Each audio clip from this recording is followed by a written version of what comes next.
Welcome back to the Maximum Lawyer Podcast. I'm Jim Hacking. And I'm Tyson Mutrux. What's up, Jimmy? Oh, I just got back from a walk in the cold, so I'm sort of fired up. A walk in the cold sounds miserable right now, but Uh, it's actually pretty decent today. It was decent yesterday. It's gonna be 57 degrees. yeah, Not it's too like bad. 40 something. It wasn't too bad. Not like it had been. Yeah, no, it's like 3 days ago it was like 14 degrees, so not too bad. So we were talking about 1980 or Wonder Woman 1984. We had a movie night last night. We had family over and we watched the movie. It was kind of fun. Um, the movie was okay in my opinion, but the kids liked it. Um, We so watched Soul. We watched Soul the night before that, and it was fantastic. It's okay, probably so one of my favorite Pixar movies. Soul is on the docket tonight, so we're gonna watch Soul for movie night tonight. The last day before Daddy has to go back to work tomorrow, so they're Amani gonna. and I watched a crazy movie last night called Let Him Go with Kevin Costner and Diane Ladd. Woo! Is that good? Oh, we want to Yeah, see it's that. real good. It's real good. We were Is it? screaming at the screen. We were Do you like, have to pay "Holy full freight crap!" for it, or is it? Can you actually rent it now? No, it was $20.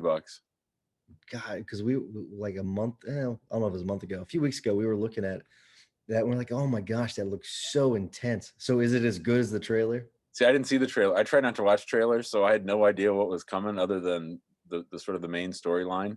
And it was Amani kept saying, "This is sort of like Get Out." Like it wasn't that insane, but it was insane. Like there were weird people in the movie that you were Holy scared crap. of. Yeah. That's exciting. Wow. So tell me something. Do you celebrate Christmas, like the gift giving part of it? No, I mean we exchange gifts with my family, but that's about it. Like we don't have a tree or anything. I mean, do the kids get gifts? From my grandparents, yeah, or from their grandparents, and we give them presents, yeah. Do you have a holiday that you celebrate where you Hmm. all exchange gifts? What's Yeah, that one? it's called Eid. There's 2 of them, one at the end of Ramadan and one at the end of when other people go on Hajj. Is it as big as the Christian holiday of Christmas? I think in Muslim countries it is. Here it isn't so much. I mean, mostly a lot of people still have to go to work. It's sometimes on a Tuesday, but you can celebrate it, and we make a big deal out of it. We exchange gifts and try to do fun stuff. Is there a similar thing to like a tree like we have, or is it different? No, No. not true. Mm-mm. All right. Well, you want to talk about what your topic is for the day? So we're in our ongoing discussion about the mistakes we've seen in the 4 years we've been running Maximum, 4+ years we've been running Maximum Lawyer, and we are in the process of getting ready to launch our maximum law minimum time product course, which will drop in January. And to that end, we've been recording some special episodes talking about the mistakes that we see law firm owners make. The course will be focusing on helping people identify what stage they're at and then to move from one stage to another if that's what they want to do. We're all about empowering law firm owners to build the practices that they want, to live the life that they want, to be deliberate and conscious about the decisions that they make so that you're not just running around chasing your tail all day. And so, the mistake that I've noticed that I want to talk to people about is when it comes to content. And I think there are a lot of mistakes that people make when it comes to content. And the first one that I'll just throw out there is that people aren't creating enough content. I think that there are these huge barriers that people have in their mind about creating content. And the biggest one to me is how they look or sound on video. It just freaks people out. Now, I'm an old white guy, and I clearly don't care what I look like on camera. I've had videos with a scraggly beard. I've had videos with messed up hair. I've done videos on the side of the beach. But I have noticed that in particular, a lot of our female members get extra um, uptight or worried about their appearance on video. And I get it. I mean, we live in a society that places great value on beauty and appearance, and I get all that. But all of that thinking, whether you're male or female, all that thinking about what you look like and what you sound like, nobody cares. Nobody cares. They just want to know, can you answer my question? That's all that they care about. They don't care if you're wearing a suit. Somebody uh, mentioned the other day in the big group, I'm thinking about making a video, but what about sounds from my kids in the background? I mean, I think that stuff just makes you lovable. And so, to the extent that people can get past worrying about the sound of their voice, I have a very nasally voice. I also have a bit of a lisp, and I have braces on. So I have lots of S sounds that sound funny. And when I got my braces, I was like, oh, I better take a year and a half off doing video. And I said, fuck that. I'm doing video and I'm going to learn how to talk on camera with braces. So if I can do it, anybody can do it. Yeah, and all you have to really do is think about all the YouTube videos that you've watched over the last, 6 months, and think about all the mistakes people make in those YouTube videos, especially if you'll do any of the DIY stuff around your house, and you don't care about what the person sounds or looks like. You just want the answer. That's all you want. You don't care about all this other stuff, which is really, really interesting to me. So just think about like or as you're moving forward now, if you're worried about your appearance on video, as you're looking at YouTube videos, because most of us look at YouTube videos for answers on things, and you're watching the video, you don't care. You do not care about the setting. You don't care about what the person's wearing. You probably can't even, I bet if you thought about the last 5 freaking YouTube videos, you probably couldn't tell me one thing that that person was wearing because you don't give a shit. You give a shit about the answers. That's all you care about. So there's something else though. Um, a mistake within those mistakes is people, especially early on when they have more time, they'll create the content, but then they'll stop, right? They'll have this, they'll think, oh, I've got enough content, I'm getting enough business, and then they'll just stop. Well, then guess what's going to happen? You may get some business for a little bit, but then it's going to plateau or it's going to start to decline. So you're going to have to create a system for creating content. And that's what you've done, Jim, for sure. Blue Shark, I'm gonna give Blue Shark a plug here. They've got a built-in system for whenever they're doing people's websites, like for creating content. They do content interviews with their attorneys that they do websites for. And so even if you're not very good at creating content, they're creating the content for you. They interview you, they ask you a bunch of questions about a bunch of topics. They give you those topics and then you record those they record you over the phone, and that's blog content for your website. So no matter how you do it, you've got to create some sort of system for creating your content. Uh, I'm glad you brought that up because that touches on the next mistake that I wanted to mention when it comes to content. But before we do, our old friend Kent Richardson came in on Christmas Eve. He and my son Ismail and I set up my new video equipment. So I have a new dedicated studio. I'm really excited. So I can use my camera for shooting my videos, and I can also take that camera off and I can use it for my live shows and for my Zoom calls and things. So it's really, really high def. And I shot my first 5 videos on it yesterday. And I was looking at it, I was like, holy shit, you can see one of my long eyebrow hairs sticking out way like an old man, way like it's sort of distracting, right? But just gotta let it go. Just gotta let it go. Let it, I mean, the content's there. I'm not gonna re-record it just for that. And to that end, I'll misstate something in a video. I don't stop and edit it. I just keep going because I think that when it comes to content these days, especially with young people who've grown up on video, they're so cynical about sickly produced um, video, and just that they can smell salesy stuff, as Dean Jackson would call it, whiskers. They can smell that shit a mile away. So the more, or I should say, the less polished you are. I was going to say the more unpolished you are, the better. And I think that's really true. So I want to get to your second point, but did you want to talk about that real quick? Yeah, are you talking about my topic, or are you talking about more about No, the no.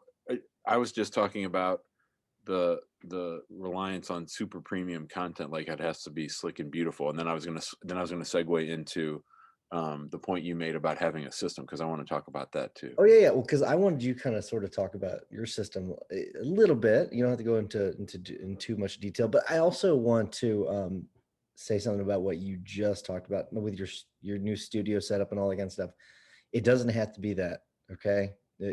Jim literally, I remember Jim having it in a closet and this was Jesus 9 years ago, 8 years ago, where he was recording, walked over his computer, popped it in. I mean, it was like a freaking quick process. And mine's always been like against a wall or something like that. I remember at one point I had it in my basement at my house, and it was this old, wet, dingy, moist basement. Like I had a green screen up, because it was in the basement. But you don't even have to have that. It can be something super, super simple. Now I'll just go into the conference room and throw up. I've got this little bitty tripod that I put my phone on, record myself. Boom, that's it. It's pretty simple. So, but anyways, yeah, get into your system. Get So into the system. we're approaching 700 videos. We might be over. I don't know. I don't keep track anymore. It's sort of insane. Um, and of course, we did that one video at a time. And you're absolutely right that I've been in closets, I've been in garages, I've been in, I've used my phone with a little stand. I think that's the easiest. And I think that just like people say, oh, I don't like my sound on camera, my voice, or I don't like my image on camera, they also say, oh, I don't have the perfect setup. It's almost like having to get letterhead before you launch your law firm, right? It's like that perfectionism stuff. And all that is just wasted energy, and it's just excuses, and it's just writer's block, and rationalizations you're telling yourself to not do that. So to your point though, you do need a system. You need to make it easy. If the more friction that there is in the creation of your content, the less likely it is that you're going to create said content. So as you know, Tyson, we issued a challenge this time last year to everybody in Maximum Lawyer. Now, I think back then in Maximum Lawyer, we had about 2,000 people. Now we have about 4,500 people. And of those 2,000, about 80, I think, signed up to try and do a video every single day for a year. And it looks like 4 people are going to make it. And I think that knowing and having watched those 4 people succeed this year, I know that they're not doing all the editing themselves. At least I know 3 of the 4 of us are not doing all of our editing ourselves. So you have to have equipment. So that could be an O-ring light, or a stand and your phone, and then you need someone else to edit it. If you're editing it, you're setting yourself up for getting frustrated on about January 6th and saying, oh, I didn't get a video out today, so I'm done for the year. You know, and I'm not recommending people do this, but if you don't have the money to hire somebody, you could even do something where you upload it if you use Zapier. I'm pretty sure you can just set this up where you upload it to somewhere, whether that's Google Drive or somewhere else. It could be YouTube, and then that could then shoot out to all your other channels without even editing it. If you just want to do these, hot takes really quick on your video and just upload it, boom, through Zapier, it can just fire off to all these different places. So destinations. So even if you don't want to edit it, but you're right though, you should have a system built in though. You can hire VAs for so cheap through Upwork. You upload it to Google Drive or whatever platform you choose, Dropbox, whatever, and boom, they do the editing and they do everything else. All you have to do is record. I mean, it's pretty simple. I mean, but again, if you don't want to do all that, you can just easily boom, upload it and fire it off. There's plenty of tools for that. I have one more mistake when it comes to content before we get to your topic, if that's okay. Sure, yeah, absolutely. So the last one is that people think they don't have anything valuable to say. They think that it's all been said before, or they think that they're repeating themselves. But of course, we're always trying to, as Robert Collier said, join the conversation that's going on in our prospect's mind. They're already having this conversation. They already have a question about something. And our job in creating content is trying to anticipate what are the concerns, the pain points, the questions, the issues that our prospects are having, and how could we create content that lets them know we're thinking about you, we understand you, we know what you're going through, and we know how to guide you through whatever dilemma it is that you're thinking about hiring an attorney for. And I just did a video this week. I did real basic videos. What is USCIS? What is a conditional green card? When can apply for citizenship? Now, some of these I've done before, and some of them are just very basic. I went on Quora because I needed some content. I needed to shoot some videos yesterday. I didn't have any ideas and I was sort of tired. I got those and I knocked them out. And so that's really the idea is that your voice is different than everybody else's. That, if Michael Urbina, who's one of the four people that made it through the whole year of doing videos, he and I are both immigration lawyers. I guarantee you, there's no similarity between my videos and Michael's. Michael shoots them differently. He has a really nice editing style. I think a lot of them are in Spanish. He has literally a different voice than I do. He has different cases that he's handled, different experience he's had at USCIS. So the stories that Michael tells are very different than the stories that I tell. And he's speaking to, frankly, a different clientele than I'm speaking to. So you you have an unlimited amount of content within you. Your job is just to be like a oil driller in Texas and to just find that vein. Find the vein that lets you speak your word, tell your truth, tell your stories, and everything else will follow. Yeah, some of my videos are like, what is a case management conference? What is a settlement conference? What's an opening statement? What's a closing argument? And like things like that. They're really, really simple. We do the same things for our podcast, which now I could probably just rip the audio off of. Now that we are recording a podcast for the firm, I could I now know that whenever I'm recording a video, that could also be used for the podcast, so I can talk a certain way. Because how you do talk a little differently when you're on video as opposed to when we're just talking like we are now. So just think about that too. You can multi-purpose your videos. All right, let's get into my topic. So mine is not as probably as exciting as yours, Jimbo, but it's likely more important, and that's training, right? And one of the biggest mistakes people do is not train their people properly, and it starts with onboarding. And what you want to do is you think, oh, I'm hiring this paralegal, or I'm hiring this associate, or I'm hiring this legal assistant. They've got experience, so they're going to know exactly what to do as soon as they show up to work on day one. We're going to fill out the payroll paperwork and throw them right in, or we're going to throw them right on the phones. And that is a gigantic mistake. And I was talking about this. We were talking about this in the guild, I don't know, a month or two ago. And like our training process is about 2 weeks. I mean, it is something it has grown over time. It used to be a couple days, and the our last hire that we hired not too long ago, she trained for 2 weeks, and she's a receptionist basically. And people are like, well, what do you train on so much for? We train on freaking everything. And what's interesting for us is that we train on, because we have this pod system. So I make sure you train on how to request medical records. What do you say specifically when you answer the phone? So even Tracy, whenever she's an associate, we onboarded her. She learned how to answer the phone properly, because I want to know I want to make sure everyone knows how to do all these different jobs in case you got to fill in, and also so what that person's dealing with. How do you actually request medical records? How much of a pain in the ass is it to request and follow up on medical records? So that's the first part, is the onboarding, is not onboarding people properly, just throwing them in the fire. And I'm sure a lot of you, as I'm saying this, you're like, you know what, you're right.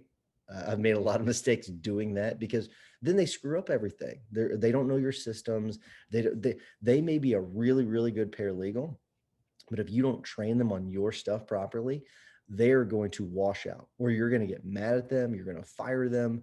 You're going to get rid of them because you're going to blame them for your mistake. And all of it comes down to training properly. Jimmy?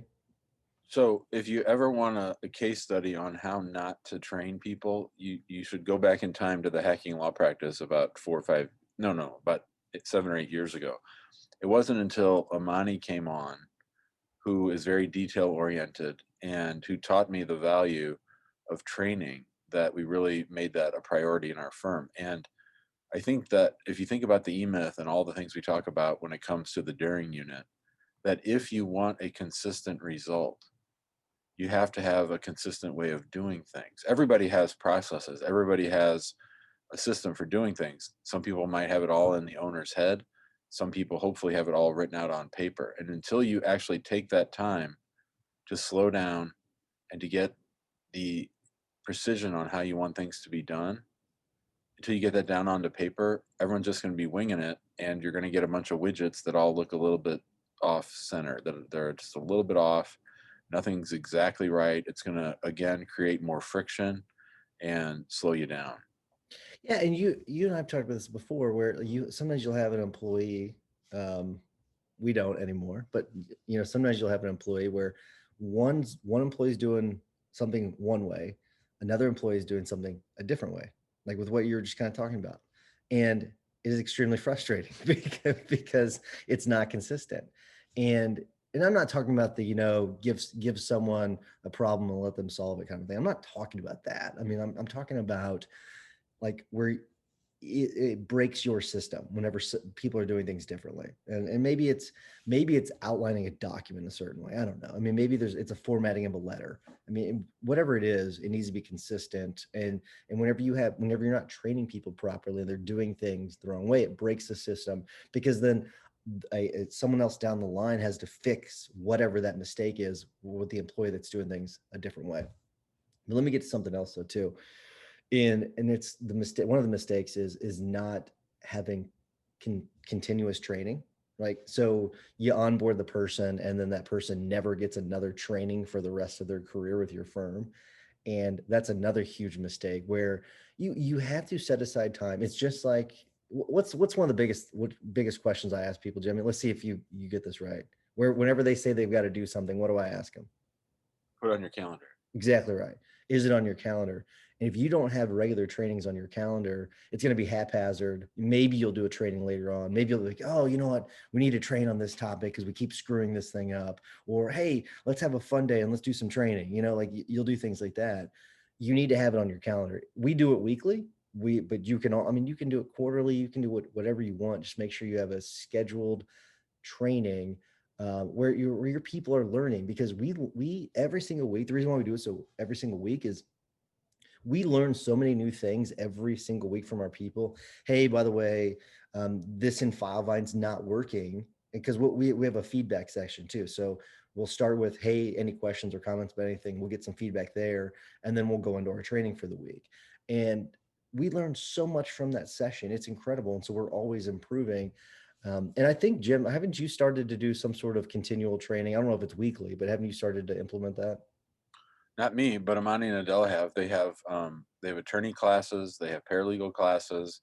On the leads team side, it was interesting. We just did an extra round of training. So, like, we taught everybody on the attorney side how to handle leads under our new system and the software that was involved. But Laura Clark said, I think we need to do another training before the beginning of the year just so that we're all on the same page with how we're doing it. And I was surprised by the level of the questions because the extra training was clearly obviously needed when we did that. So, I've heard statistics that it takes someone hearing something 7 times in order for it to sink in. And I think that's really true when it comes to working in a law office, especially one that's that are as busy and as growing as ours are. Then that just exacerbates the need for greater training because you're always having to adapt to the conditions of the day.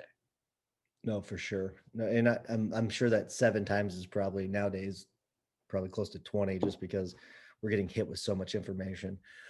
And then I'm gonna get to my last mistake people make, and that's because some people are like, oh well, how do we make sure all this gets done? And that's having a point person on this. So having one person responsible to get it all set up, and that person doesn't have to do all the training. You don't have to do all the training. You can split up the training. We split up our training amongst all our team members. So there are 52 weeks in a year. If you're going to do weekly trainings, split up those 52 weeks, give people an assignment, say, hey, teach us what you do, and have that as a training, because it's a nice little refresher. And so is Amani the one that's in charge of the training, or they split up between her and Adela?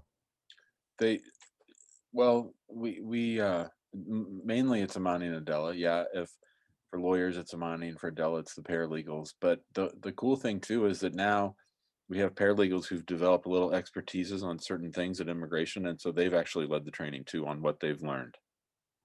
It's awesome. So I mean, that's cool. I mean, and you know how it is whenever you're teaching something, you know it that much more. I mean, because it takes an advanced level of understanding, and so having your people teach these things is just going to better them as well. It's going to make them even better at their jobs.